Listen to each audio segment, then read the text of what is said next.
Hi everyone! I feel like I always do this when doing an introduction. Hi everyone, welcome back to my channel. My name is Olivia and this channel is all around starting fresh in your 20s.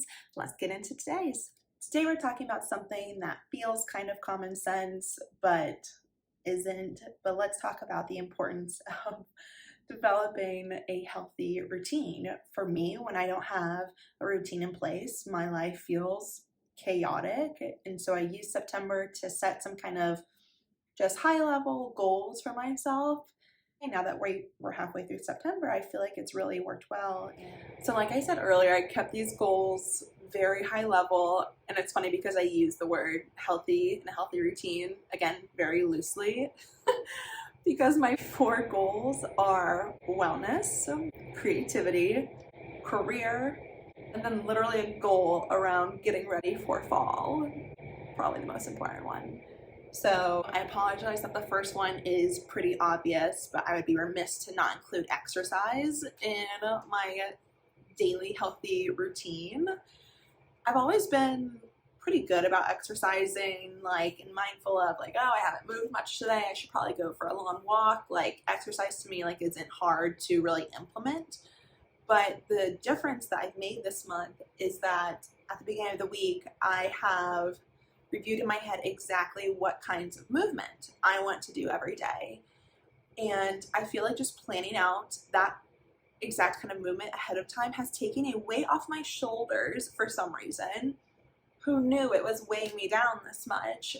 But I feel like some days I would be like, wake up, and like, yeah, maybe I'll go to a yoga class later, and then I just wouldn't feel like it, so I wouldn't go, and I wouldn't beat myself up over it, but like, wouldn't feel my best. Whereas now, if I plan it out, where like, I've booked this yoga class a few days from now, I have time to work to my day around this. So much easier to implement, and it makes just getting there that much easier. So highly recommend.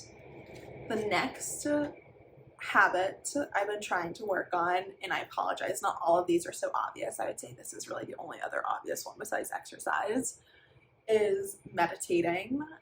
And I love meditating, and trust me, it did not come naturally at first. Huge overthinker. I feel like I just always have thoughts going in my head, but I started using Apple Fitness, has amazing meditations. I have one gal, Joanna, who is my queen, and her voice just soothes me.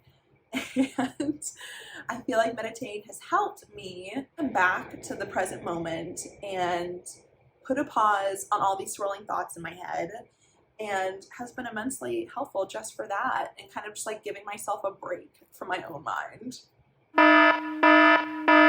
So yeah, meditation, mindfulness to some capacity, definitely do it. And lastly, last one for wellness.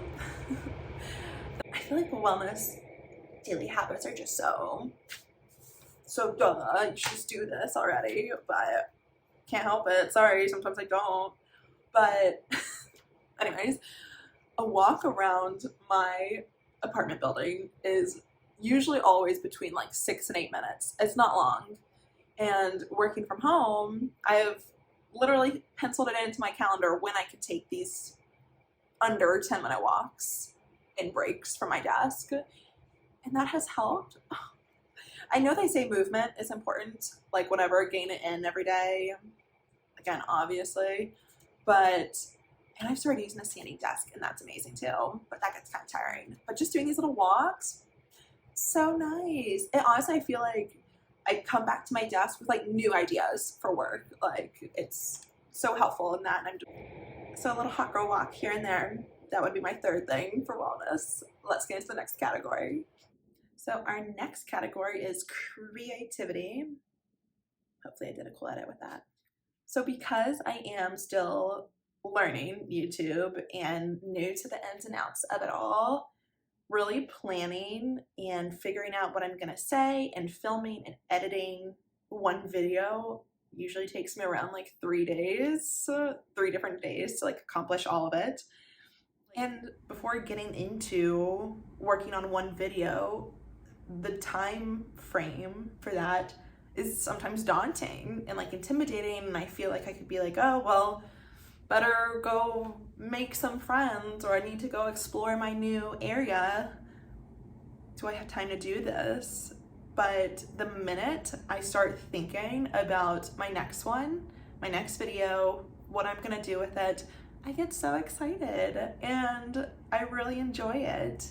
And so that immediately makes it worth it. It's just making myself start is the key thing. So YouTube is definitely a focus for September. Another creative goal that I have going this month is a comedy writing class that I've been taking. It's so fun. I mentioned in the last video that before I moved from Chicago, I took an improv course at Second City in Chicago, the Holy Mecca, and that was amazing and so fun, and I love just like making myself laugh. How annoying is that? But I knew I just wanted to do like another class from them. And I also just love sketch comedy, and I feel like this class is kind of breaking down what makes sketch comedy funny, and it's so interesting. So yeah, been loving that too. So the last creative goal that I've set for myself for this month is reading this book, The Artist's Way by Julia Cameron. The Artist's Way: A Spiritual Path to Higher Creativity. Love it so far. It's definitely meant for people who have more creative focused careers, but I still see where it applies in a non-creative career. Probably the number one takeaway for me so far from this book is she has this concept called the morning pages, and the benefits of journaling 3 pages every morning when you wake up. Oh my gosh, it's amazing how much clearer your mind is the rest of the day. And this is just one like situation, but like say you wake up on the wrong side of the bed, and it's so easy to then be bothered like the rest of your morning, or hopefully not the rest of your day, but just immediately that's how your day starts off. If the first thing you do is journal your little heart out and get all of your thoughts onto pages, it's easier to sort out your emotions. And so yeah, highly recommend this book too. I'll link it down below. So for my career goals for the month, these aren't that wild really. They're small, like kind of two small things, I would say. Easy to break down. I'll knock it out right here. The first one being setting crystal clear goals for myself every day. I feel like I would start my work days with a long to-do list, when the truth is your to-do list is never gonna be finished. You're only ever gonna keep adding to your to-do list throughout the day. And so figuring out the exact things I need to have done by the end of the day, or what I want to have done, puts things in perspective, doesn't make me kind of get caught up in more things I need to do. Like at the end of the day, I'll just review then, did I accomplish the goals I wanted to achieve? If not, what do I have to work on tomorrow? So I really feel like that's just kind of made things clear for me versus a never-ending to-do list like I usually do. And then the second thing being, this really just is not career, I would say like your daily job. This is a helpful goal, that my calendar has always just been whatever. I'll put in like little things, I need to do this eventually. Not really setting time for myself during the day to do that. But I watched this girl's YouTube video on how to sort out your calendar. It's focused towards people with ADHD. I don't have ADHD, but the way she has her calendar sorted just makes so much sense. And now my calendars are beautiful and so easy to follow. So I'll link that down below too.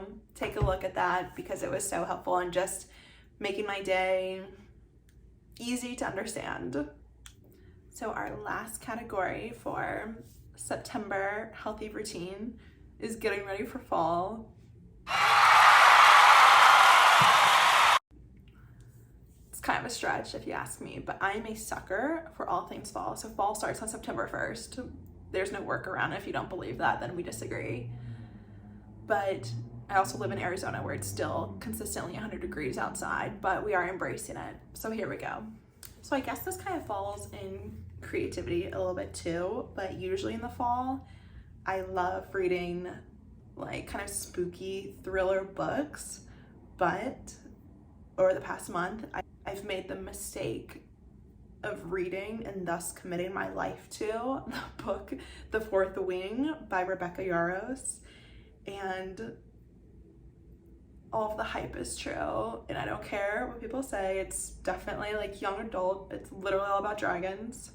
It's amazing. And so I think I may need to read like more like kind of fantasy focused books, because it was just so, there was like a coziness aspect to it, and it was just so good. So, but now I have to wait until November for the second book, but it's something to look forward to throughout fall. So how great. The other goals I set around, we'll call it the fall category, not too crazy. I love cooking, sometimes baking, so just kind of focusing on fall recipes. So again, love, it's just my favorite season. Getting fall clothes out, and then rewatching Gilmore Girls. I watched Gilmore Girls for the first time last year. I don't know how you watch it like in the summer, but September 1st, season 1, episode 1, or going from there. So really just embracing that. So even if you don't like fall, I would say like embracing kind of your favorite season is fun, makes life fun, and gives you something to look forward to. So if you've made it this far, thank you very much for tuning in. Hope it inspires you to think of a routine or some goals that would work for you.